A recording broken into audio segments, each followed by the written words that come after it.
extraterrestrials?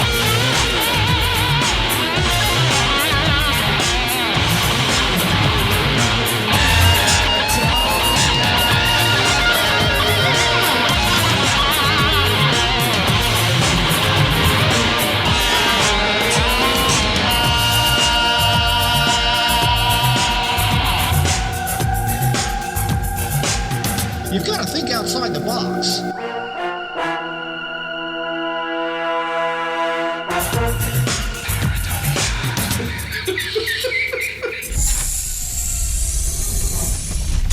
So, the thing that made the show work really well, or part of the thing that made the show work really well, was obviously Jeff. Jeff's sincerity, his vast intelligence, his real thirst for understanding beyond the garbage what these high strangeness experiences of his were, and beyond even the facade of them.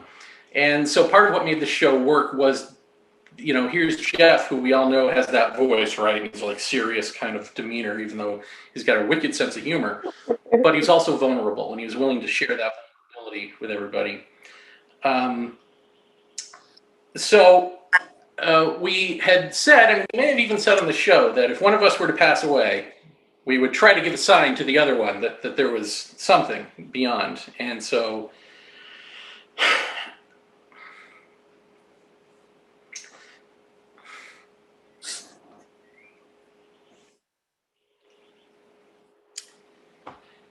I think it was Sunday night that he sent that tweet about that he was in pain and he wanted prayers. And it was that night. I hadn't seen that tweet. I don't know when he sent that. I just remember it was that, looking back, it was that day. But I hadn't seen the tweet. And Carol and I, my wife Carol here, and I went to bed, as we're prone to do. And was it that night that you were feeling as though you were sort of basking in the sun? Yes, that night. That night I was really anxious. Well, before we went to bed, I was really anxious because the next day was going to be a very long day. And I just remember laying in bed. It was dark, and I couldn't believe, every time I closed my eyes, there was like a light shining, and I just felt so peaceful. And it was just silence, just beautiful peace. And I was just basking in it. And this is so unusual because I am not that person. I am always worrying. I'm always ruminating. So for me to sit back and be able to just have these moments, and I just didn't even want to go to sleep. I just wanted to enjoy basking in that. So that's why I was still awake, because normally I'm out. Right. And so cut to some point then, the lights in the living room go on, which doesn't happen. So and I remember, because I was the last person to go to bed, because I clicked the light, and these switches click. They're not partial little turn dials or anything like that. And they were all on in the living room. Right. So that was, at that point I was too tired to even, I was thinking burglar, but that wasn't enough to get me out of bed. I was like, let it be a burglar. So that was that night. And then the next night, death is in the air. It's like she was going to a doctor to get checked out for a life insurance policy. And while I'm waiting in the car, I'm talking to my mom, and she's got a relative who's getting cancer treatments. And I said, God, and I didn't know anything about Jeff and cancer or any of this. And I just said, God, everyone I know seems to have cancer. And we got to talking about that. And then she asked me, do you think there's a such thing as a soul? And which is not a conversation me and my mom have. In fact, I write books about this stuff, so I never have to talk to my mom about it. But apparently she doesn't read them. So she asked me what I think about the concept of a soul, and we got into talking about that.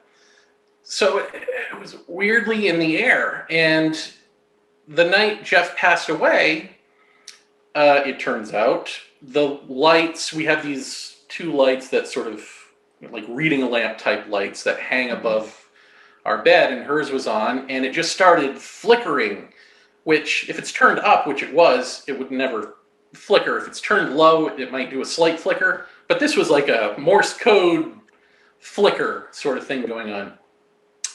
And then, of course, the next day, I had a message from Cody that Jeff had passed away. And at some point during the week, just hearkening back to the lights going on in the living room, I just had this feeling of, God, is this abduction stuff ramping up? Is there going to be like high strangeness stuff?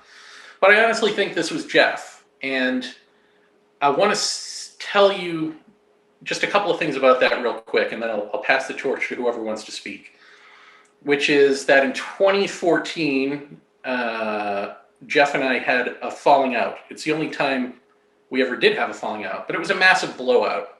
And things, we patched it up eventually, but things were kind of rocky since then. And he was gracious enough to be the last guest on my show, The Experience, before I revived it for a brief period of time. But that was like a year ago. So I haven't really spoken to him in a year. Some communications here and there on email, but not really anything in depth. And I suspected that, he really wanted to get out of ufology for real. He talked about it for years, but he really wanted out. And I suspect he couldn't do that if you were attached to me. Like, just not going to work. So I feel like, and I sort of knew this, so it was okay with me that he was kind of icing me out to do that. Because to me, friendships like his ebb and flow, but the brotherhood is always the brotherhood. Like when we first met, it was love at first sight. It was, we connected so deeply that I knew this was going to be temporary and he'd be back and we'd be, like the friendship is always ever present, even if we're upset. And I feel like, and this is just a feeling, and I have nothing to tell you about this except this is my feeling of the lights flickering, which is that in the realm of Jeff's stuff, that's pretty small potatoes. But as he's always said, this is personal, right? This is for you. So it doesn't have to be like, look at me, I'm Jeff, I'm in the afterlife. Everything's fine. It's always a trail of breadcrumbs, and it's always for you.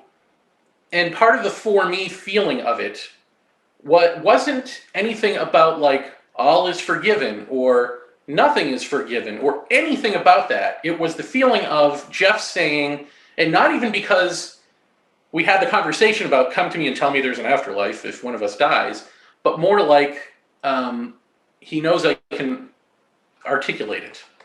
So maybe that's why this happened in this way. And for other people, they had their own experiences and they may even be contradictory because it's for you. But the point is, I think the feeling I get is that he is just fine, that he is a child again in some way. That it's not even about forgiveness or not forgiveness. It's about that he has shed the facade and is his true self. And he's showing up to say, look what we can do. Look what we become and look what we can do. And I just want to say that, in the end, what he did was turn the lights on in the living room. And I feel like there's a great metaphor for that. He could have turned the lights off. He turned the light on. And with that, if anyone would like to speak, please let me know. Probably is everyone would. I'm just going to squint at my computer. Are these hands? Is that what this is? No, that's a name and a muted. Okay. So if anyone wants to speak, feel free to unmute yourself. Who's this now? Okay. EKP, is that Aaron? I guess I can ask to unmute you. Go ahead and unmute yourself, Aaron. Okay, can you guys hear me? Okay, hi, Yes. Hi everybody. My name is Erin. I wrote this just for myself, and then I sent it to Jeremy and also to Lee. Hi, Lee, and thought that I would read it. So this is what I wrote. My friend died this week. We had worked on a book together, a book he wanted me to write about his paranormal experiences. I spent hours on the phone with him, listening to him talk, asking questions, taking notes, typing like lightning, turning his experiences into stories. He told me about his most terrifying moments, about all the odd things, the funny things, the ridiculous but true things, the uncomfortable questions, his changing theories. He told me about his quests to figure out what was happening, his years of research, his life, his family that he loved so much. I tried to get into his head, tried to write with his voice, thought about his stories all the time so I could tell them accurately and do them justice. And at one point, we delved very deeply into one of his experiences. And soon after, he was watching a documentary while he was at work. In the documentary, they showed a place that he recognized. It was a place that something had happened to him. And that place was what we had been spending time talking about. He told me he felt so sick when he saw that place on his screen. He left his desk and went into the restroom, locked the door, sat on the floor, shaking and sweating, trying to get himself together to go back to his desk. And I wondered if working on the book was too much, if my questions were too much, because the trauma that he turned into interesting tales and research was real. It was palpable. And after that, he wanted to make the book more theoretical, more academic, more research based. And I disagreed and tried to convince him we needed to tell his stories to establish his experiences before shifting gears to discuss research techniques and theory. And the project ended kind of slowly without being completed, and not in disagreement. It just faded out. And he said he needed more time. And he sent me many lengthy emails discussing in depth various aspects of his research, but he still wasn't ready to get back to the book. He just wanted me to read what he'd written and help him with any comments. And I never pushed him. I knew the most terrifying moments of his life, and so I never pushed. And when I heard he'd passed, I had this flash of him picking up his guitar, putting it down, picking up his game console, putting it down, trying to draw on his computer tablet, putting down the stylus, putting down his pencils, putting down his notebooks, because nothing was working anymore. None of his usual tools of his everyday reality work now. But he sees something in the distance. He's moving toward it in recognition, in expectation. He's about to get all his answers. Thank you. You're welcome. Would anyone else like to speak? Lee? Go ahead and unmute if I didn't. Okay, thanks, Jeremy. First off, my most heartfelt sympathies go out to Lisa and Cody. It's a terrible, terrible shock, and surprise to us all, really. I was involved with Jeff early on in his seeking. I first investigated his UFO events and things that happened, and he was ex- ex- completely curious about it, and he wanted to know what was going on. And for several years, we traveled around the countryside doing night watch, sky watches things. We saw stuff. We've had some pretty strange things happen, but I noticed over the years his interest seemed to kind of morph away from ufology into something that anybody who's involved will understand, that the less you know about the them, the more questions you have about yourself. So he was directed inward rather than outward, as to find out like the deeper meaning behind what this whole experience is all about. He was, of course, we all know he was a great guitar player. He was a fantastic artist, devoted father and husband, and he just, anything he focused on, he bore into with laser-like intensity. And as with all of us, our lives go through seasons and phases and changes. He never wavered off of that search. We fell away from each other, not because of any kind of falling out or anything. It's just life took over and we went different directions. But, and Jeremy, you will attest to this, even though, through thick and thin, he was a person that you could count on. If you were friends, you were friends for life, you know. And we didn't communicate that much. We'd exchange Facebook messages every once in a while, private messages, but he was always right there. He was always attentive, and he's just a terrific guy. And we loved him very much. I won't go into the sort of details of the UFO stuff because that wasn't really the point of what was going on. There were things that were happening, and I think Jeremy, maybe you can bear me out on this, but I think a lot of the getting into the UFO industry, he found a lot of just profit seeking and sensationalism, and that's not what he was about. You know? Yeah, well, and I think that the amazing thing about Jeff is that he had all the tools to be that guy, Absolutely. right? He could be the main stage player. He could do all that. In fact, we used to joke about, because he was such an amazing, photo analyst and photoshopper that he said, if I just fake some photos, I could be the next big thing. And then, in a couple of years, tell everyone I was hoaxing them and see what happens. We would joke about doing that. Of course, he would never do it. And so Jeff definitely had a love-hate relationship with that spotlight. Part of him really, really wanted to, he wanted to be acknowledged. He wanted to be validated. And I think everyone here is certainly speaking to that validation.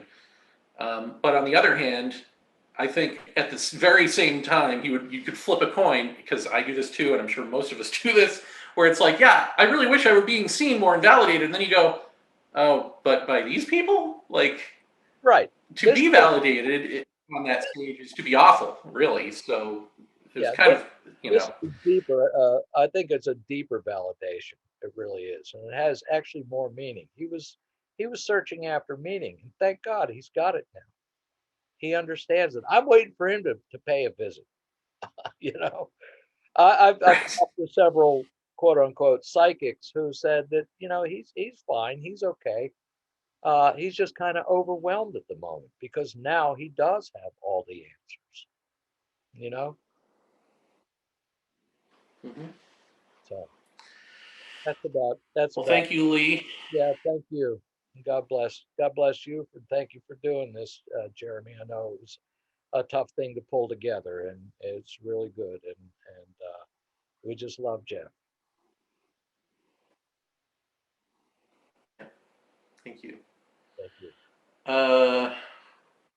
Rudy Kipling, I saw you first. Go for it. Yep, it's Joe Gooch here. Not really Ruddy Hard Kipling, but am I unmuted? I look like Joe Gooch. Joe Gooch, go ahead. Yeah, my name's Joe Gooch. It's not really Ruddy Hard Kipling, but first of all, love and condolences to Lisa and Cody, and to you, Joe, and everyone here. We're all here from all around the world because Jeff has touched all our lives, very, very deeply, and it's yeah, it still doesn't make sense, but we're here because we love him. We love him. But I want to share with you something that happened to me last week, which is absolutely ridiculous. Can you hear me? You can hear me? Yes. When I found out Jeff had passed when you tweeted, Jeff, and that, like I said, it hit me like a mule kick to the chest. It so unexpected, such a shock. But then later on that day, the only thing that kept coming into my head, and this doesn't make much sense to me apart from when he was talking to you about it years ago in a show, is fart chair, fart chair, fart chair. Because I know he had a chair that he used to call the fart chair. I've no idea. I don't remember why, and I don't remember why he called it that. But just fart chair kept coming into my head. And I thought, what the heck? What is it? Now, that evening, we were sitting around this table I'm sat at now, having dinner, and suddenly from the kitchen, there came the sound of a loud fart from the kitchen, and there was no one there. I heard it. My brother heard it. My brother said, "What was that?" And I said, "That sounded like someone just passed wind in the kitchen." Now, I just felt I had to share that because it's just utterly ridiculous, and I don't know. It seemed to fit in with the whole fart. I mean, I don't know why he called it fart chair. Perhaps you can tell us, Chair, or Lisa, if you wanted to. But that's my story. And I just feel that was something I had to share. Much appreciated. Yeah, I don't know why they would call that the fart chair. I have no earthly idea. Anyone else? Carol Rainey. Go ahead and unmute if I didn't do that. Right. Thank you. When I saw the tweet in the Facebook, I just broke into tears. The last time I spoke to Jeff was just a few months ago, a Facebook exchange, and what he said to me is, "We have to talk on the phone soon." And I said, "Yes, of course," but we never did. And, I wish I had. He was a true friend to me. I've never met him in person, but around 2010 to 11, I got into a big hell of a lot of trouble with the UFO crowd for speaking up about recovered memory and research from UFO investigators that I thought was really, really troublesome for the people they worked with. And Jeff and Jeremy and Tyler and Jack Brewer, they were my support. I mean, I was being told that the things that I was saying were not sayable, and that I was just what was it? The something or other wife, the whatever, scorned wife. I don't know what the hell, but what I was saying was not valid. And Jeff, Jeremy, Tyler, Jack, everybody was just there. Like they were my compadres, and they stood up for me. We talked privately, just an enormous amount, lots of written exchanges. And Jeff spoke to me too, metaphorically, from the living room, in that for all the great mystery of this, which I understood as great a mystery as I think he felt it was, and I could not encompass it, and he struggled with that as well. I mean, there is no one answer, and nothing you come up with as an answer ever holds true for very long. Something turns over, something's ambiguous, and it all kind of falls apart. And Jeff and I shared this kind of come to Jesus meeting with George Hansen, who's a paranormal scholar who influenced us both a great deal.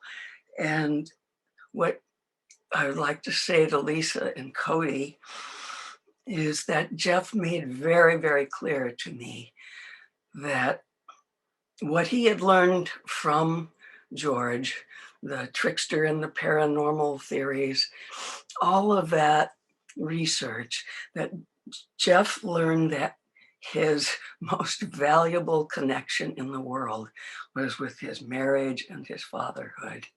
And that's where he wanted to be. And he had such integrity with the search that he went out on. He somebody I would trust as a rock solid person to be my friend, to be my challenger, to be my fellow investigator on the trail of a great mystery that neither one of us solved, or maybe he has. I don't know at this point. Thanks for doing this, Jeremy. Thank you for being a part of it. So I think actually George Hansen is on the phone, and I don't know how to ask him if he wants to say anything because he's on the phone. So I'll just ask George if you're there and you'd like to say something. Please. Okay, Jeremy, I'm here, if you can hear me. We hear you. Yes. Well, thank you, Carol, for those very nice words. I met Jeff only once or twice, as best I recall. He spoke at one of Pat Marcatilio's famous conferences here in New Jersey. And he seemed pretty reasonable, but his stories were pretty wild. And I also had a bit of a chance to chat with Jeremy, and he too. Well, okay, this guy's pretty far out, but he seems pretty reasonable. So I think we hit it off fairly well, and we exchanged emails and the like. And I was really, really gratified to hear from Jeff that he appreciated my book, because in my experience, it's not most researchers who get it, especially the professionals generally do not understand what I'm saying, but the experiencers seem to get much of what I'm talking about.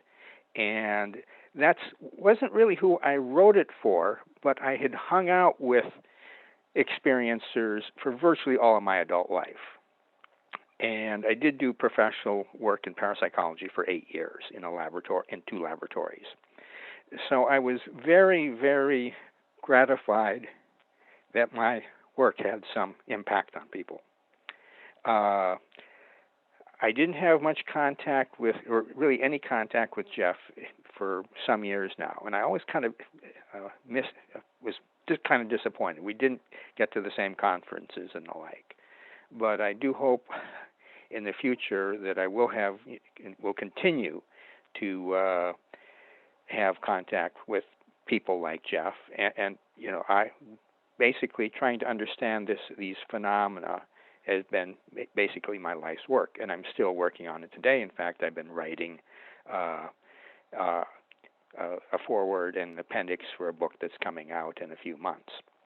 So I'm still committed to it, and I found great value in interacting and listening to Carol and Jeff and Jeremy, because they really do influence my thinking, whether they realize it or not. So that's all I've got to say. Well, thank you, sir, for that. And I'm sure wherever Jeff is, he's loving hearing that. You were a great inspiration to him. One of the few heroes in this. Anyone else? Tim Binnall, go ahead, buddy. Hey, what's up, guys? Yeah, I'm kind of waving because it felt like someone needed to jump in and, say something. I've been just shell-shocked, really, after hearing about everything. And I wrote a lot up on Facebook and Twitter, sort of wrote my thoughts down Thursday morning when I heard about Jeff's passing. Most folks here probably already read it. I'm not going to really bore you all with the details about it. But, he was just a great guy. He was just an absolute, to echo what some of the folks have been saying today, is he was there for you. I hadn't talked to him in a while either. I think a lot of us from UFO world kind of saw that he had escaped from UFO world, which many of us often yearn to do. He had accomplished that. He had escaped from UFO world, and it was I always felt kind of bad. I would email him and Jeremy a lot over the holidays, every holiday, to try and get them to come back to do a show on Binnall America. And he was always super polite about it, but he was just like, yeah, I'm not interested, man. Sorry, but thanks. I appreciate it and everything. So to me, it was kind of like, I just kind of like let him go and do his thing. And like Jeremy was saying, like I figured he would fly back, like a butterfly or something, man, like he was off and doing his thing and he would come back. And now obviously it's like, fuck, man, I wish I had just called him more often. I wish I had reached out. I wish I had been like, hey man, you can do your own thing, but let's catch up. Let's see what's going on. But I regret that a lot. He was a solid dude. As somebody said, he was your friend. He held your feet to the fire. He wouldn't, as I said on Facebook, him and I are a lot alike. We don't mince words and we don't suffer fools. And that's why him and I got along really well. And, but he always had your back. And I would ask him for, like, folks who know me know I'm kind of like the clown jester here, the paranormal. It's like I would ask him for goofy graphics for stuff or silly things, and I'm like, this guy's like, he doesn't need to be wasting his time on this. But he was always like, oh yeah, I can do that for you here. I'll and send it to me like a few hours later. And it was always awesome stuff. It was always like right in line with what I was asking for. And he was just, I'm gonna miss him an awful lot. I wish I had kept in better touch with him these last few years, but I have take solace in the fact that he found, like, I don't know who's watching. I mean, I can see you all. I know some of you folks, but like Jeremy said, some of the folks are from the Lodge 49 world. Like that made me feel so good. It was like I wasn't worried about Jeff. I wasn't like, oh, what's he, that he's holed up. He had found some whole new community, and he loved them, and they loved him, and it was like, well, I'm not going to drag him back down to the ghetto of UFO world. Like, he's flourishing in this world, in this Lodge 49 thing. So, I was really happy for him. I was like, he's, except, the show got canceled. He was really pissed about that. But, and like anything else, it's so Jeff, he like fought like hell when they canceled that show. He didn't give up on that show. He was still tweeting about it a few weeks ago. He was loyal to the end on a lot of that stuff. And that was textbook Jeff, for real. So, and I kind of to what Carol was saying here. I said this on Twitter a few days ago, that, Jeremy and Jeff deserve a lot of credit for what they did, in the abduction field, because for the people who aren't part of this world, up until they started, I'm sure there were critics and everything, but they had a megaphone, and the idea that like hypnosis, that you could find out all the secrets of alien abductions via hypnosis, that was like canon. That was like an accepted scientific quote unquote thing in the world of the paranormal. It was like it was part and parcel. I'm losing I don't know the words, but it's like that. It was trusted to a fault. Well, if it was said in hypnosis, that's what it is. And these guys, they, excuse my language, they put their ass on the line, man. They really did. And they were fucking brave.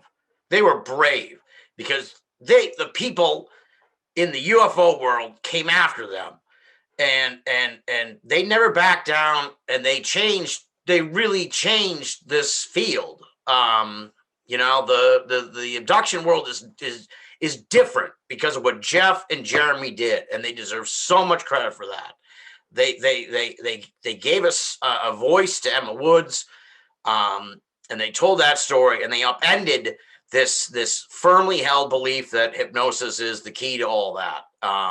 And I'm sure there's a few diehards who are still hanging on to that idea, but I think for the most part, the most intellectually honest people who look at the paranormal can say that you really can't rely on this hypnosis stuff. And that is you can draw a straight line to what Jeff and Jeremy did. And like I said, it was not easy. I don't know. I wouldn't have the guts to do what they did. I can tell you that, because they really took it on the chin, from a lot of people, and a lot of like big name people, and a lot of people who, didn't want them to be saying this stuff. But what they were saying was true. That was the point. What they were saying is true. Okay, they could have had it easy, like Jeremy was saying. Jeff could have fabricated a picture and been UFO famous, but they were interested in the truth, and that's, hats off to you, man. That's all I can say, Jeff. I wish he was still around to see all this. I'm sure he's in a little box somewhere on one of these screens watching from above or below or wherever, I don't know, wherever it is around. I think what's really cool about this community and stuff is like I got people, I know friends, neighbors, whatever, they like, I don't think they would even care like to know this stuff when they pass, but we've Jeff and all of us, we've spent like years like thinking about all this different stuff. And it's, to me, I don't know. I think that's one of the cool things about this field is like that maybe it makes you not so afraid of dying, because it's like, well, there's a lot of shit I want to know. So when my time comes, at least I'll have a key to get into the door and to find out all this stuff. And it's like, I mean, just think about all the stuff we wonder about. And he's off now, man. He's off in that world, and he's finding out all the answers. And I'm sure it's thrilling, I'm sure he's absolutely, as somebody else was saying they heard through a psychic or whatever, that he's overwhelmed right now. I can imagine that he is overwhelmed. And of course, my heart goes out to Lisa and Cody. He talked about you guys all the time. He loved you guys so much that, and I'm sure you guys are going to miss him. I know that for a fact, and I'm really sorry. I'm really, really sorry that he's gone. But, with the way the world is right now, we're probably closer to seeing him than we are the other way around, right? So, but that's all I got to say, folks. So, Jeff Ritzmann, salute, and we'll meet again, brother. We'll meet again. I'm sure of that. Thanks, folks, and thanks, Jeremy, for organizing this. Thank you, Tim. Okay, there I see a bunch of hands up. Jason McDaniel, I think you were first. Go ahead. Can you hear me okay? Yes. Okay. Yeah, thank you for putting this on, Jeremy. I've known Jeff for a lot of years, and he told me stories about you two, and like it's funny stories about you and your adventures in Hawaii. And I feel like I know you, and how you he would just laugh and like, man, things work out for Jeremy all the time. Like, he moved to Hawaii, like didn't know anybody, and met this beautiful wife there. Like, yeah, he thought highly of you. But yeah, my stories with Jeff are a lot different than a lot of the other people on this call. Him and I worked together for 2 years in our professional life, our day jobs. And he's actually the one who first interviewed me for this job back in 2011. I met him. He reminded me of kind of like a Nicolas Cage type of guy when I first met him. And like we just got to talking, and like he told me how like he got an offer to work for George Lucas back in the day, and how he was into Star Wars, and I was really into Star Wars, so we had a lot in common. And he got them to offer me the job, and actually one of the points to offer me the job was that he said that I was the only one that came in there that didn't try to BS him. Like he could smell a bullshitter. Like I didn't promise him the world if they hired me. I told him what was realistic. And he appreciated that. And they gave me the job offer, and actually I got a second job offer for another company at the same time. But one of the big reasons why I took this job was because I thought Jeff was really cool, and I really wanted to work from him and learn from him. And and that was started on February 14th, 2011, which is weird because it's almost 10 years to the day that he passed away. So I thought that was kind of weird. but worked together for 2 years, desks right next to each other.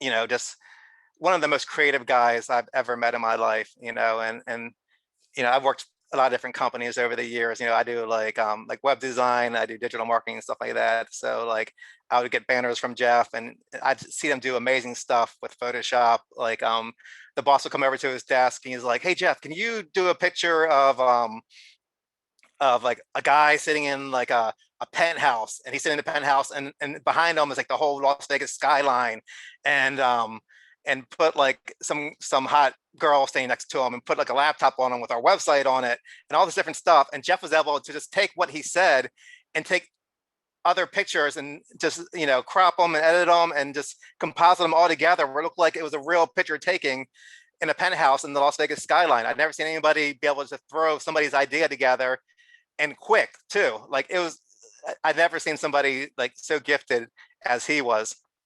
And but working there for 2 years, you really get to learn a lot about people. And like I quickly learned that Jeff told the best stories like of anybody I've ever met in my life. Just a master storyteller. Like I know the first night, the first day I worked there, that night he went to Target, and he went to buy like a greeting card for Lisa on the way home. And I hope I'm not spoiling this for you, Lisa, but he it was the last minute thing. So he was there shopping in Target with a few other guys who were there at the last minute. And walking by was this like heavy set African American woman, and saw the men there like at the last minute. And she says like, "Last minute mother effers," but she said the word. And Jeff looked over, he's like all shocked, and he's like, and she's just staring at him, giving him this dirty look. And he's kind of like, "Hey, screw you, lady." And turns around and starts like looking back at the cards. And then all of a sudden she walks by and he feels like this big old slap in the back of the head. And he turns around and sees that woman walking off into the distance. And he came in the next day and told us his story. And I'm like, who is this guy? Like, who's this guy like getting into all these crazy things, And if you know Jeff, I mean, he would stand up for himself, and he would stand up for the people he loved, especially, But other than that, he was always like calling women ma'am and just super respectful, And he always would say how like his parents always told him like, make sure you respect women and call them ma'am, and just respect your elders. And he was big on that. He was big on that. But working with him for 2 years, like whenever I would have a bad day or whenever I was stressful, I'd walk over to Jeff's desk. I'd be like, "Hey Jeff, tell me a story." And he would just sit back. He's like, and he would just think for like a few seconds, and he was just launched into this amazing story where like you couldn't make this stuff up. It was just like crazy fights over the years, or just crazy paranormal stuff that he encountered. And everything about him was just fascinating. Like we worked next to each other when the earthquake hit here in Maryland. It's one of the biggest ones that hit in any recent time. And we just kind of were at a desk, and like our monitor started shaking, and we looked at each other. We're like, was that like, because we had a kid that one of the workers they would bring in a lot of times, and sometimes the kid would run around in circles and make stuff shake. But we're like, we think that was an earthquake. And all of a sudden the bigger one hit, and we just got up and ran into the room with the rest of the office, and then we ran out, and we talked about that for a long time. But I mean, he taught me a lot about the paranormal stuff. I always thought it was fascinating. I'm a big novice, don't know much about it, but if something crazy would happen to him, like he would show me like one time he had had an Android that had an app on there that you could like record audio or take pictures, and he ended up leaving it at home, and you could go into your desktop and like record audio or take pictures. And he did it, and he called me over to the desk, and he like, you could hear like this old man laughing on the audio, which I thought was pretty fascinating.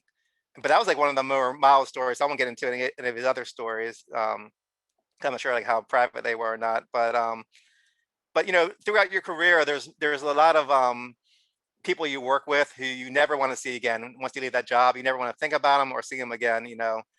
And there's also people you work with who you're really close to while you work with, but as soon as you don't work there anymore, you don't ever hear from them again, or you just drift apart. But then there's people like Jeff who, you work together, and you really get to know somebody working 40 hours a week with that person for 2 years. and those kind of people who you really form a friendship at, because I mean you're there with that person more than you are with your own family at home, at work. So like those kind of people you really want to stay in contact with. And me and Jeff definitely made a point to do that over the years. Like after I left, we would still get together like 2 3 times a year and eat crab cakes, and like we wouldn't like text or talk on the phone like every day, but when we get together we would sit down and we would talk for like 5 hours until the restaurant like closed, and the employees were sweeping the floors, and then we would go outside to our cars, walk to our cars, and talk for another hour. um I just Jeff is just such a genius at so many different things, like just so creative. I've never seen anybody in my career as creative as him. Just a genius at Photoshop, a genius at learning about Star Wars and knowing everything about Star Wars. Like he brought me in like about I think maybe a year ago or so, and like showed me his personal Star Wars collection, and I felt really special for that because I know that although Jeff's does podcasts, and it's kind of like this larger than life guy, there was like a private side to him too, and I felt special for him to share that with me, and just show me what he had, and tell me stories behind the stuff. And after even talking to Jeff for 6 hours at the when we go and eat, like there's still more I wanted to talk about. Like I never got bored with his stories ever. And like I was completely floored last week when I heard that he passed away, because I've been wanting to get together with him recently, and I texted him like a couple months ago, but he because of COVID, he was hesitant to like come out, yet. And and actually he popped in my mind a few times in the past week, and I would see something that reminded me of him, but then I get busy and didn't hit him up. So kind of regret that. But just an amazing guy. I know a lot of people say, a person like being one of a kind, and like there'll never be another so and so. Well, I mean, and sometimes that's not really true, but in the case of Jeff, there'll never be another Jeff Ritzmann, and that's true. There'll never be anybody else like him.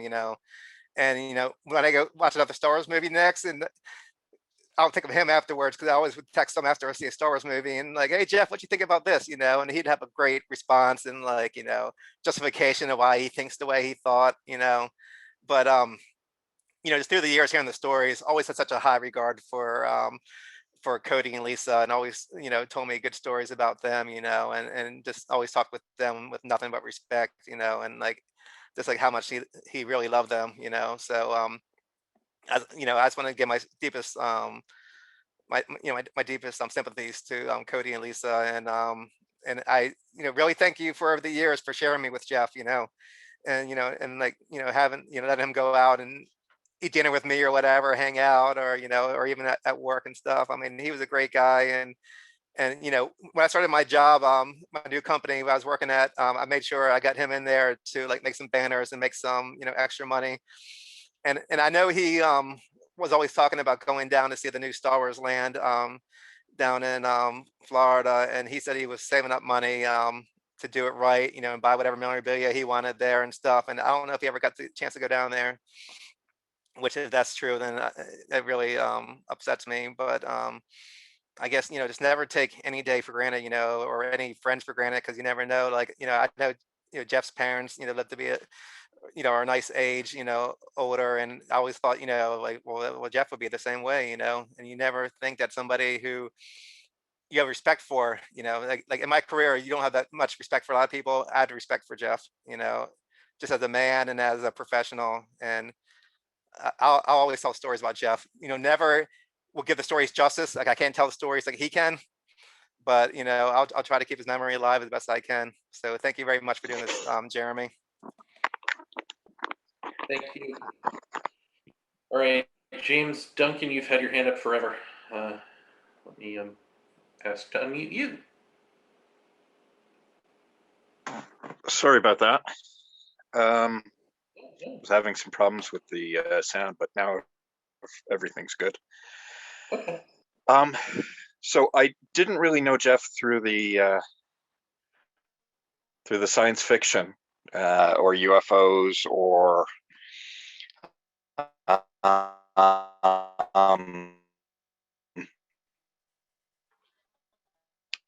through that.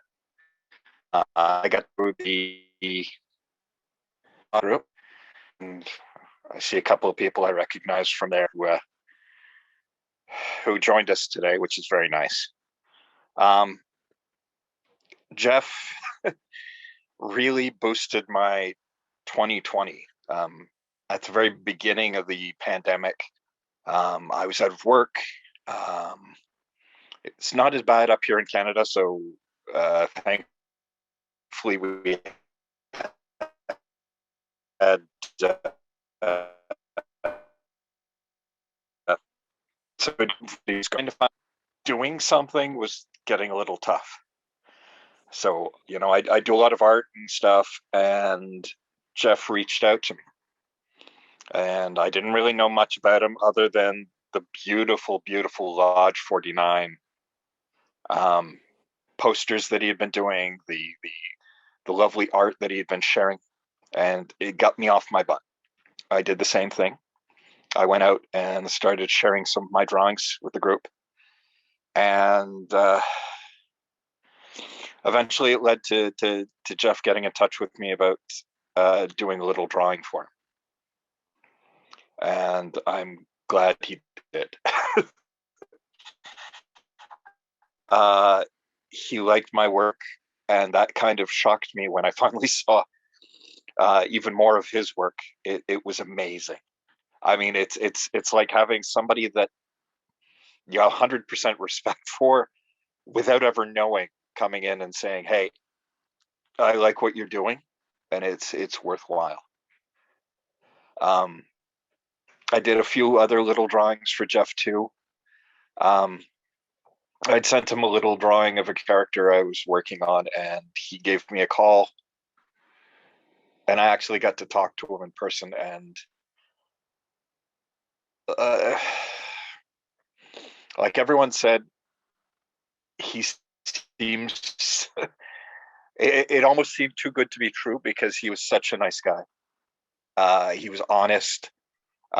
It felt like what you saw or what you heard is exactly what you got with Jeff. I mean, he didn't really need to take the time to talk to me. He talked to me about his guitars a bit. He talked to me a bit about Lisa. He talked a bit about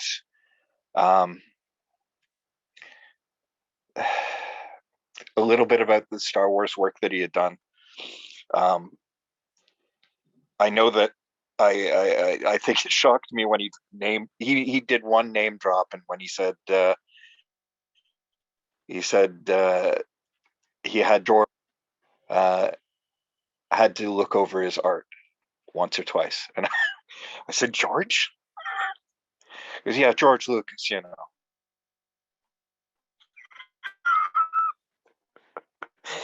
Didn't brag or anything. It was just, you know, matter of fact. and the fact that somebody with that quality of skill would take the time to even chat with me, that was interested in doing something with me.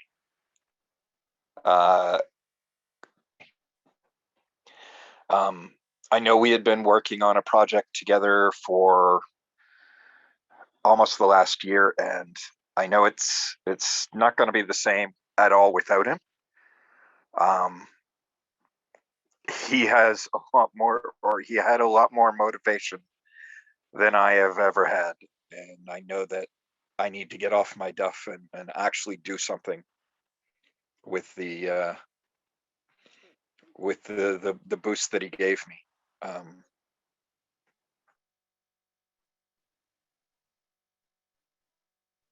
I think it was Cheryl that might have even said that I did.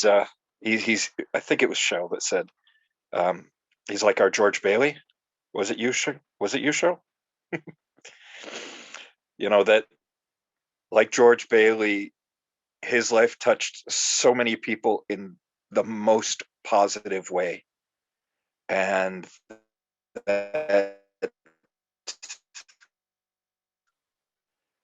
I wish he had gotten to have that moment. He would have been able to see this. in person, to know that there are that many people out there that care, that many people that love him, and honestly, that many people that are really just at a loss.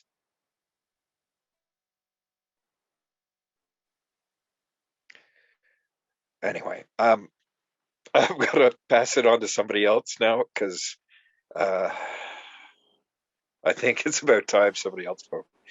Anyway, I thank you very much for throwing this, Jeremy. I really wish that that I'd had a chance to meet Jeff in person, and I'm grateful I got the chance to even get to know him a little. Anyways, thank you, Jeremy. Thank you very much, Lisa and Cody, for sharing him with us. Thank you. This may be the Cheryl he was talking about, Cheryl Jones. If you'd like to say something.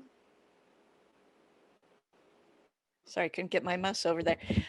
Yes, I am the Cheryl he was talking about. I did say that to James at one point when we were messaging, that he lived a very George Bailey life, that he touched so many people in so many communities, and yeah, to have that kind of effect on people. I mean, each of us can only hope that when our time comes, we have had that kind of effect. Thank you, Jeremy, for setting this up for us. It's been really helpful to have this, although my anxiety's been off the charts because I don't want to be here at this, because I just don't want it to be happening. And Lisa and Cody, thank you for, like James said, for sharing Jeff with us, and for just being at this with us right now. And I'm sorry that you have to be here with us, that this happened. But my fellow links here from the Lodge 49 community I think most of them have already read what I posted on my blog Friday morning, but I just wanted to quickly read it here for those of you who haven't heard it, because it's the closest I can come to saying what I feel about Jeff, and hopefully I can get through this. But I wrote this Friday morning. So in the early evening yesterday, I learned that my friend Jeff Ritzmann had suddenly passed away the evening before. I never met Jeff in person, although I had greatly hoped to sometime in the future. He was a fan of the TV show Lodge 49, as am I. Jeff and I were, I think, the first two super fans of the show, and we became friends through Twitter. After the first episode or two, he and I both began tweeting with some of the cast, especially Eric Allen Kramer, who's here today, joking around as though we were lodge members dealing with things happening in the show. Somewhere along the line, Jeff began employing his incredible creative talent to create images for each episode of Lodge 49. He'd do each one before the episode aired, based only on the preview and his knowledge of the show. At least that's what he told me once. Each one captures the essence of the show in unbelievable beauty. Honestly, I think he worked by magic. It's unfathomable to me that anyone could sit in front of a computer and create something so utterly amazing. His son has told me he would often find his dad up at 4:00 a.m. working on the Lodge 49 images, but he knew how much he loved doing them. When we had a Lodge 49 fan gathering at Long Beach Comic Expo in January 2020, I was beyond disappointed that Jeff was unable to join us, but I was thrilled to serve as his emissary, making sure 2 posters of his work were signed by all the cast and crew in attendance. After sending the posters back to him, I made sure to tell him how effusively everyone had praised him and his work. He was top of mind for us all, as his work was the very heart of the Lynx fan community. His images thrilled us, rallied us, and have left us with a way to remember him and the show forever. Jeff and I talked from time to time through Facebook Messenger, and he was always caring and generous. We spoke not only of Lodge 49, but of issues in my life that he reached out about with concern and understanding. And he sent me things, magnets, stickers, whatever he created. One time I mentioned which of his episode images was my favorite, and he sent me a full-sized poster that he'd had done as a printing test, signed and numbered. When I asked what I'd possibly done to deserve his generosity, he said I'd been a day one fan, and for that, we had a special bond. The last time we messaged each other, he thanked me for the Christmas card I'd sent and asked if I'd received his. I hadn't. He promised I was really going to like it. It still hasn't arrived, but I'll hope for it even more now. How I would love to receive just one more kind note from him. I'm absolutely devastated by his unexpected loss. I never knew I could so mourn someone whose hand I had never gotten to shake. But Jeff was my friend, my fellow Day One Lynx. In the final episode of Lodge 49, Dud says to Ernie, on some days, on some days, all of the beautiful things in my life break my heart. Will it always feel this way? Ernie answers, yes, always, but that's the deal. It is indeed. We forge friendships and find connection with people we come to love, but sometimes we lose them. And when we are reminded of them through the beauty of the effect they had on our lives, it brings us the pain of their loss all over again. Jeff has left us with not only the beauty of who he was, but with the beautiful images he created for us. Every time I look at those images now, I will feel my heart break, but I will also feel joy for having known him. Farewell, Jeff Ritzmann, Sovereign Protector of Lynx Lodge 46, Maryland. May the golden lantern light your way at last to the true lodge. Sorry. Thank you, Cheryl. Okay. Oh boy. Who's this? iPad. John Rand. John Randall. Oh, John Randall. Hey, John. Go ahead, John. Hi, can you hear me? Yes. Hello. Hi. We can hear you. Thanks. Anyway, I wrote a few things down. Because as you know, Jeff, God, Jer, I don't talk as well as I write or paint, but my heart goes out to Lisa and Cody and everybody here who loved Jeff.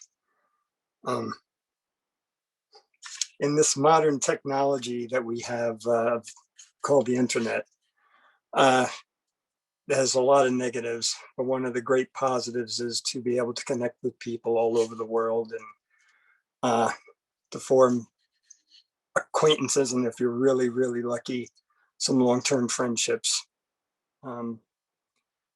It's strange to mourn someone you never met, but I do, and I'm sure all of us do.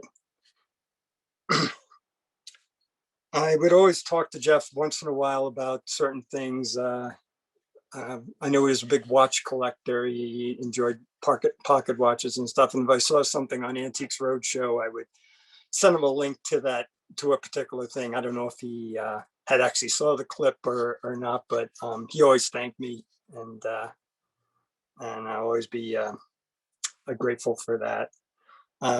It was great to always. Jeff had so many different talents and so many different interests, whether he was restoring furniture, playing amazing guitar, actually building a guitar. He could pretty much do it all. But anyway, a memory I have of him from a couple of years back, he used to set up when he was doing a Star Wars painting, he would set up his camera and show us what he was up to, and he would answer questions if somebody asked, and he was just trying to figure out how something should look. It was just a really cool thing to see behind, his creative process and, what he was achieving, and how he was going to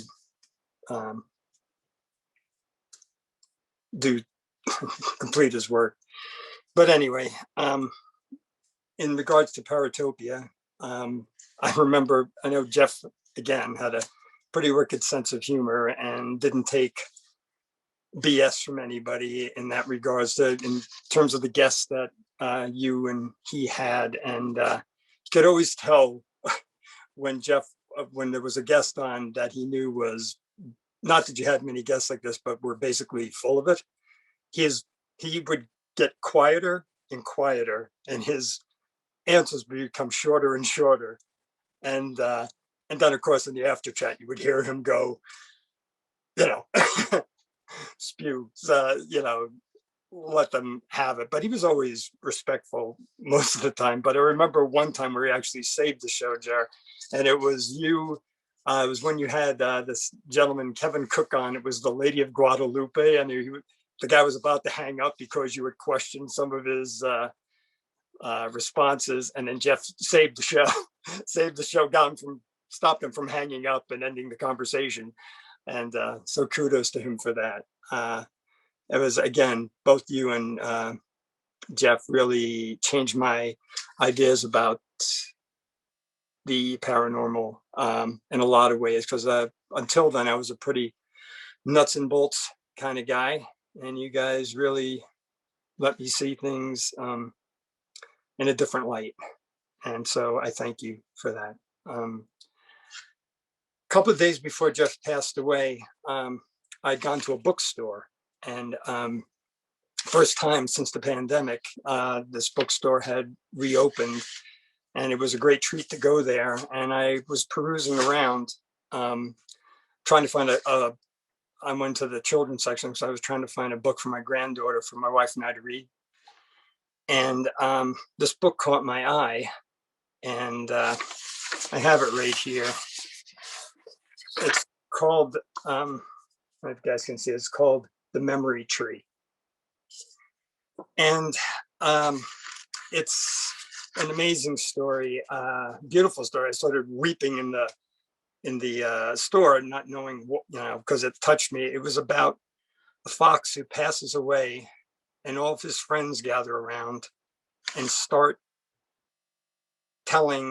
recalling his experiences, interactions they had with him. And as they watch, the fox morphs into a sapling of a tree, and the more they recall their recollections of him, the tree starts growing bigger and bigger and bigger. And the tree becomes this place where everyone dwells and lives. And I remember someone on the web, I think we were named Susan Demeter St. Clair, posted something on the Numinous of Jeff's Numinous Den blog post. And I went to I hadn't been there in a while, and I went to the blog site, and I found Jeff's avatar. And of course it's a fox. And I think in a way that's what Jeff did for everybody. Anyway, God bless him, and I hope he gets to see his pop and Indy, and I know we're all going to miss him. And I just feel blessed for having known him, even from far away. And thanks. Love to you all. Thank you, John. Okay. Would anyone else like to speak? Screen one. Tyler? Jack Brewer. Oh. Hey, can you hear me? Yeah, I saw you first and then Jack Brewer. Go ahead, Tyler. But, thanks for doing this, Jeremy. And I've heard a lot of things that I kind of knew about Jeff, but one thing was brought into really sharp relief today, and it was something that Aaron mentioned about trauma, Jeff's personal trauma, and then Carol Rainey and her experiences. And one of the things, I had a long series of phone call conversations with Jeff, and one of the things that he impressed on me was the cost of being an experiencer. It's something I had never really thought about, but what these events and things had cost him in his life, and with Lisa, and I presume Cody as well. Things I had never thought of before.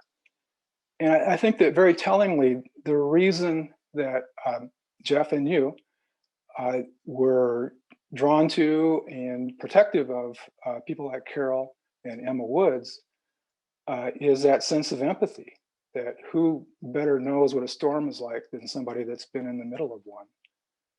And I think that really informed a lot of things in his life, learning cost and pain and sensing it in others and then trying to help.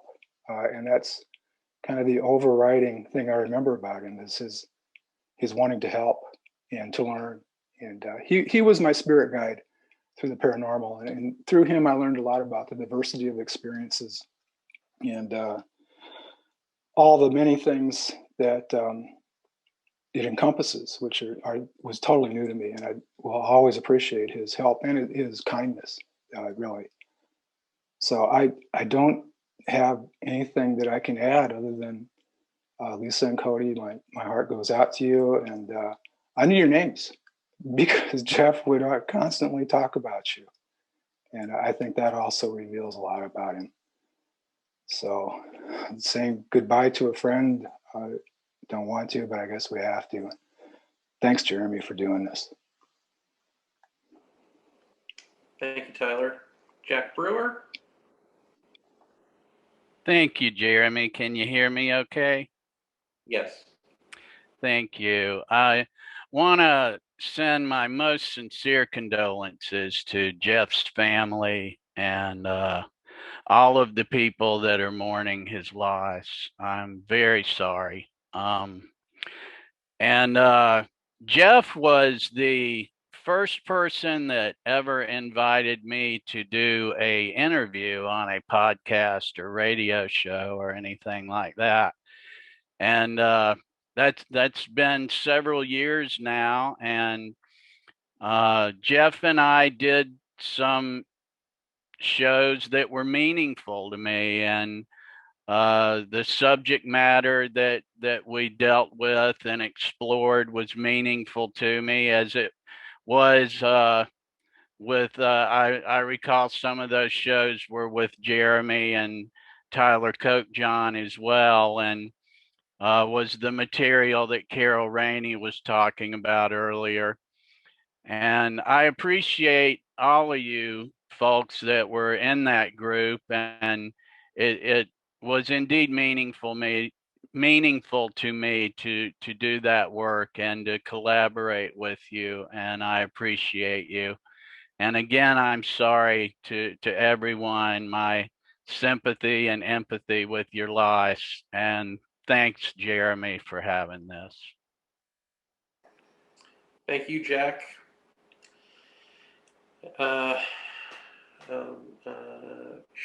Sharon Frank? I'm here. Okay, we can hear you. Hear me? Yes. Okay. I had the pleasure of being on Lodge 49. I was on both seasons, and when I heard about Jeff, I almost wrote the words untimely death, but then I got to thinking about it, and I thought, well, maybe, time, we don't know time except for every second that we go along. And I had learned to love him through his artwork and through all of the things that he was so excited about with the show. And he was as brokenhearted as we all were that we didn't get a third season, because we still have unanswered questions. I think everybody that knows about the Lodge knows we have unanswered questions, right, Eric? Anyway, Cheryl, I appreciate what you said. You really spoke for all of us. But one thing about Jeff, he was so generous and kind, and he had such beautiful work. And I put this in my post on the Lodge page, and you maybe read it, but I'm going to say it again anyway. I ordered a set of the magnets that he did that have all the beautiful parts of the Lodge. I should have brought them over and showed them. But anyway, everybody probably has seen them. But anyway, I was going to order the set, and I asked my daughter, I said, would you PayPal that for me, because I'm not a big one to PayPal? And she said, oh, sure. So she PayPal'd, and I sent him a private message, and I said, Jeff, you're going to get this PayPal from my daughter, Tamara. And he said, oh, I've already refunded her money. I'm not charged. I won't, Miss Frank, you cannot, I will not charge you a dime for anything you want. And I said, oh my goodness, how special that was then, and how special even more now that it is. And then I got to thinking about the word untimely, and I thought, the show ended, and it was untimely for us. We didn't want it to end, but then maybe there was a reason. I mean, I'm not trying to get into a lot of philosophy. I'm a pretty religious person, and I believe in the afterlife. I believe where I'm going when I leave, and we don't know. There's still a lot of questions, even with what I believe. I think there are still a lot of questions as to what lies ahead for everybody. We're not promised tomorrow. And to me, Jeff's passing was too soon. Maybe that's a good word to use, because his age, and he's just was too young. And I relate that to my father died very young, when he was a very young man, and that was so hard for all of us. But back to the lodge. The lodge has been a lifesaver. He came with us, and he grieved with us for the loss of the lodge, for the loss of the show. And you can't, when somebody grieves with you, they become your longtime friend. And even if you've never, like somebody said, never shaken their hand. And I'm sorry that I never got to do that, but I feel like he reached out and touched my hand and my soul through his loving artwork and his caring, special way that he, felt about the lodge and how he felt about all of us. And I'm AKA Loretta. I became Loretta in season 2. And that was really a special thing for me to be written into the script in season 2, because mostly I just do a lot of background work. And but the cast and the crew of that show was the camaraderie of just even the background people in that show, and the main actors, incredible.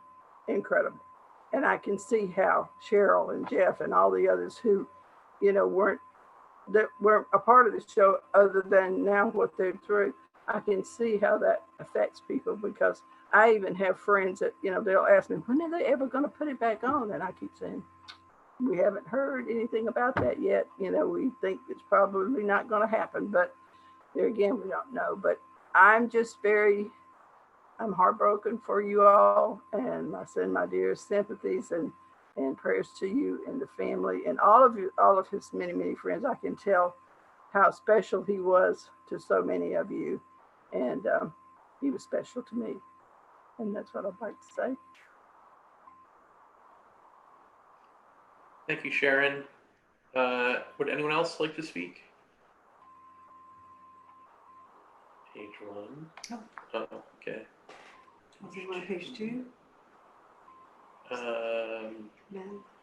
MS Senoff. Yeah, hey, how's it going? Good, thank you. My name is Mike. I'm friends with some of you on Twitter, particularly Jack. But like, no one's. So to me, Jeff, I'm a fan. I was a fan of Jeff. That's how I knew him. I never met him. I live in Rockville, Maryland, so I'm also from Maryland. And Jeff had this really incredible mixture that you don't find in the paranormal world, where he had some of the most crazy experiences ever, yet he was the most level-headed person at the same time. And so that it's just a really unique guy. And on top of that, so talented. I remember he, as I followed him on social media, he developed like a guitar for T-Pain. Like he made this, and I'm a guitar player too. And I'm like, oh my God, he made this like, what do you call it? Steampunk guitar for him.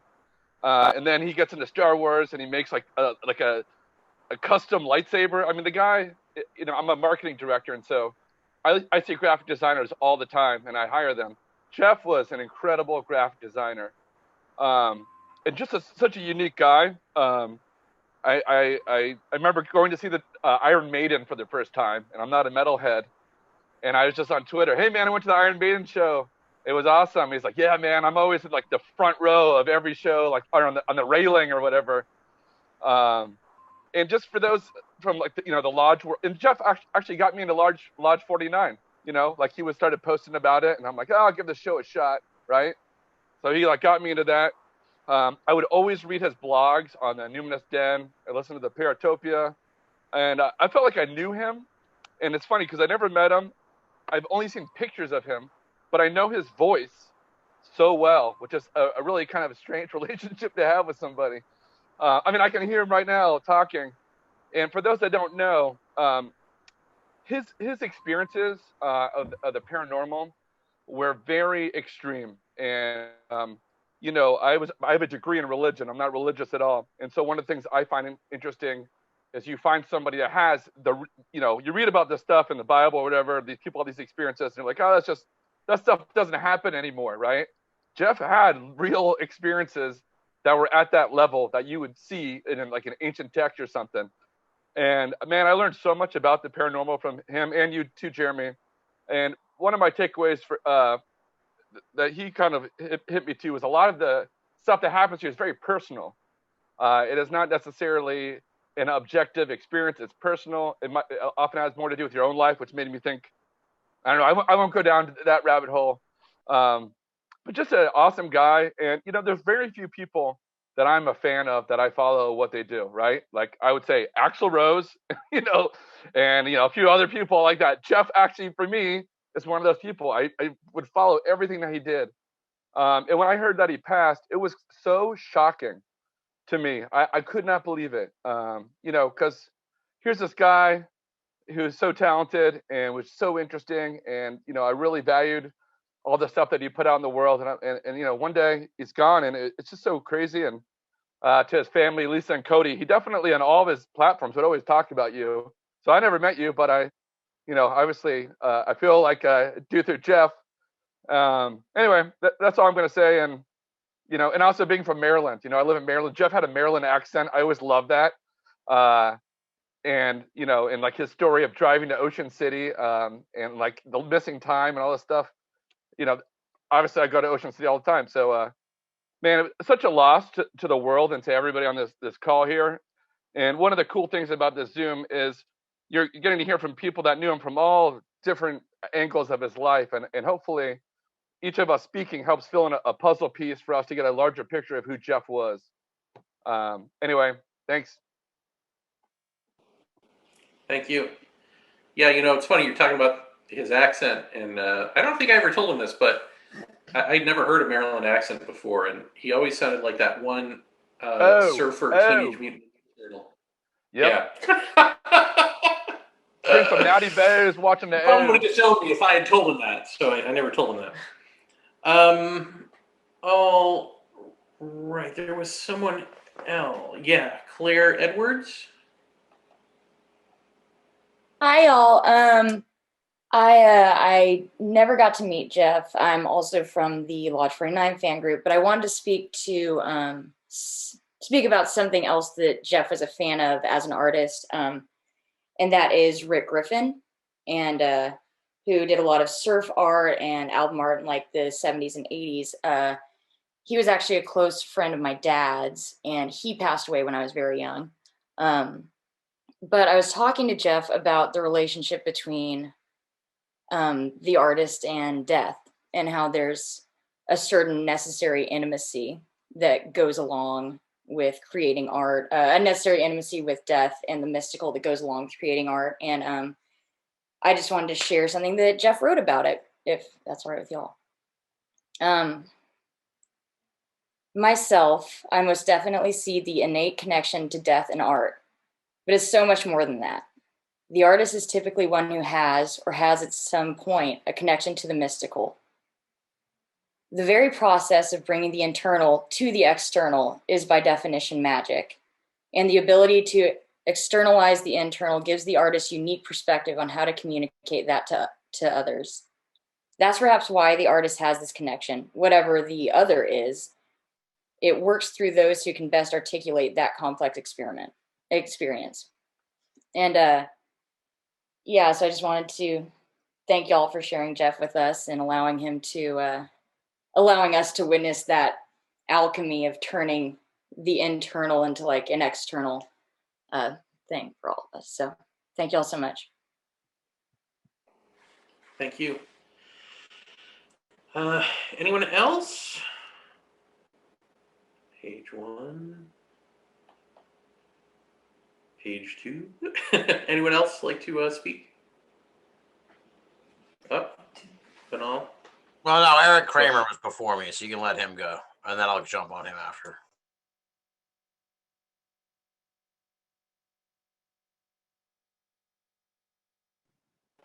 Oh, I was muted. I'm sorry. Yeah, Eric Kramer. I'm sorry. Go ahead. Hey, so yeah, I'm not even going to attempt to follow up on some of the beautiful things like Cheryl and everybody else has said, and we certainly all feel.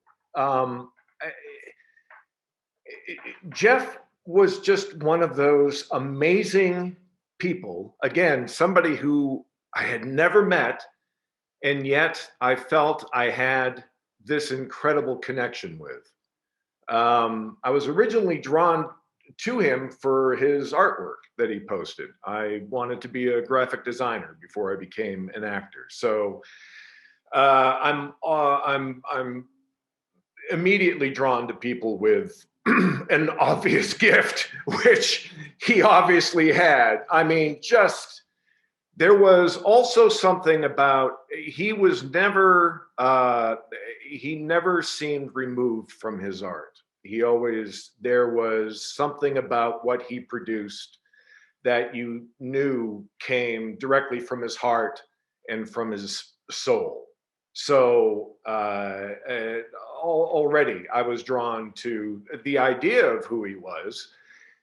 In what I do, and I'm nobody, by the way, but you get there's a especially in the world of social media and Twitter and everything like that,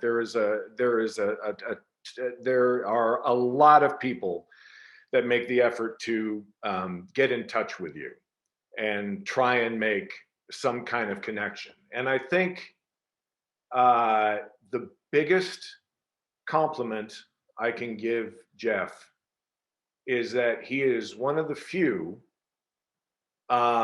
that I felt completely safe with off the bat.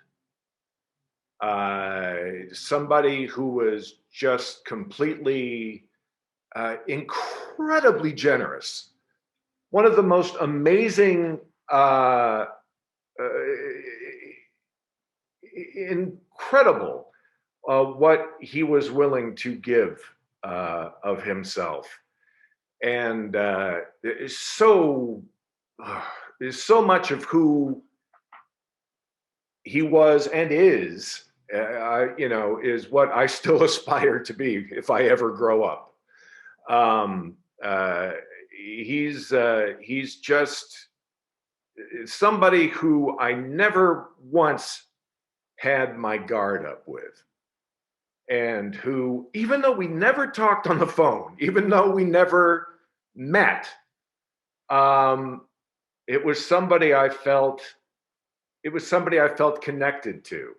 And even in the texts and everything that we shared, I wound up sharing stuff about my family and just stuff that I would not normally do. But just an incredibly open, genuine, sincere, giving, caring, talented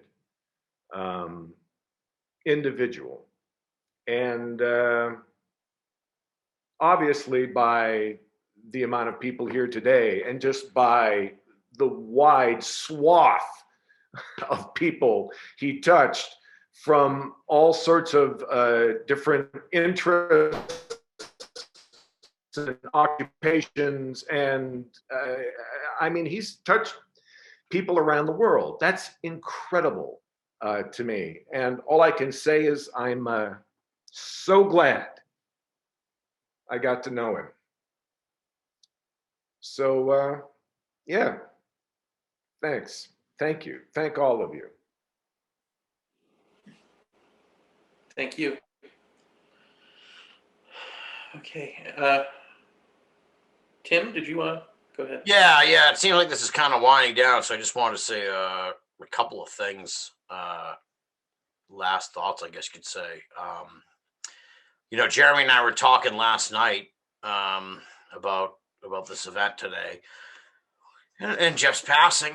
I was saying, it's like very interesting. It brings up a lot of nostalgia for me because there was a time, and I think Tyler can kind of speak to this, and Jack probably, and Carol. I know I was kind of on the periphery of what was going on with you, but it was like those were. It's a cliche, but it's like you think back and you're like, those were like the best times of our lives, man. Like those were just not necessarily for you, Carol, because you're getting the business, but because we were all just talking on the phone and just it was this hive of energy and discussion and talk and phone calls back and forth, and it was like you never stop to think that these are the best days of our lives until they're over. And Jeremy was saying, like, why is that? Why does that happen? It must be something about human nature that you just don't realize that. And that those were some days that I won't soon forget. And this is a cliche, I suppose. I heard it like on the MTV Video Music Awards after somebody died, but it always stuck with me really in a weird way. And I always think about this when someone passes away. And it's like you think about and regardless of what you believe in the afterlife and all that, and what the grand scheme of it all is, it's like you ask yourself, Jeff is gone. It's like, why did God take Jeff from us? And maybe the question is, like, why are we still here? Like, why are we still here? And I guess just take my ending sort of thought on a lot of this is like, just take the lessons you learn, take the experience of knowing Jeff and apply that to your life and try to be a better person and try to make this world a better place because we're still here. And that's kind of what I think about when someone really close to me goes. It's like, man, I wish they were still here, man. I wish Jeff was still here. But Jeff had to go and we're still here. So what are we going to do to make this place a better place while we're still here? So that would be kind of my last thoughts on all this. And again, thanks, Jeremy, for putting this all together. And thank you, everybody, for sharing your genuine, heartfelt thoughts. This has been an emotional day, but I'm glad I was a part of it, and I can't thank you all enough. So thank you very much. Thank you, Tim. Did anyone else want to say something? Did anyone raise their hand just now and I missed it? Okay, that's page 1. Anyone like to speak? Page 2. Okay. I can't tell is John Randall saying yes? No, I think Lisa might have raised her hand. Lisa Ritzmann. Oh, Lisa Ritzmann. Lisa, well, by all means, the floor is yours, madam. Ask me. First of all, I want to say, please excuse my appearance. It has been an emotional week.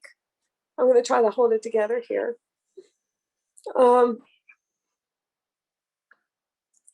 Jeff was truly an exceptional individual. Oh, I'm sorry. I thought I could do this better. He was truly exceptional. He was talented in so many ways. He was so wise about things. He was generous. He was compassionate. He drove me crazy sometimes with it. The house is silent without him. he would sit here in the chair next to me in the evenings after work, watching television. And it was this constant commentary about whatever it was he was watching on television. I miss that so much right now. I want to tell everybody that I really appreciate all the stories that you've shared about him. And it does my heart good to know that everyone out there saw him as the diverse, multifaceted individual that he was. I was telling Cody that I was trying to come up with something to say at his funeral so that everybody knew that he wasn't just an artist and he didn't just, make a guitar. He didn't just play music. I want people to understand what he was capable of, and he was capable of anything he put his mind to. I remember back when we were dating very early, it was 1988. And I remember one conversation we had. We were sitting in a McDonald's parking lot in Parkville, Maryland. And like I said, very early that we were dating. And he told me that his biggest wish in life was to make a mark on the world.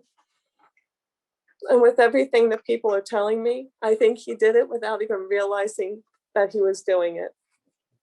And I just want to thank everyone again for all the kind words and everybody who posted on Twitter and Facebook, because with the loss that Cody and I are feeling, it just makes us feel so good to know that people saw him for what he was, So that's all I wanted to say. Thank you, Lisa. And Cody? Does Cody want to say something, or? Want to say something? Cody is not prepared to right now. Gotcha. Well, thank you both, and thank you for being here, and personally, thank you for being a part of my life. I love you both, and I miss you both. And I know Cody sent me some. Thank you. Sent that the memorial service, the official memorial, will be this next Friday, and it will be online. And when there's a link, I'll send it out on Twitter and Facebook, so whoever can join can join that as well. I guess I think everyone's said their piece. Yeah. Okay. So, were you able to hear the music that I played when we started this? I've never used Zoom, so I don't know if anyone could hear that or not. Just give me a thumbs up or something if, yeah, okay. So that was basically the Paratopia theme featuring Jeff's amazing guitar work, and I will just leave you with a little montage ending in Jeff's other type of guitar work. And thank you all for doing this, for sharing your stories. And it was great to hear how we all were affected by this amazing, dynamic person we were fortunate to have in our lives. Thank you for being here, and I will just leave you with this music.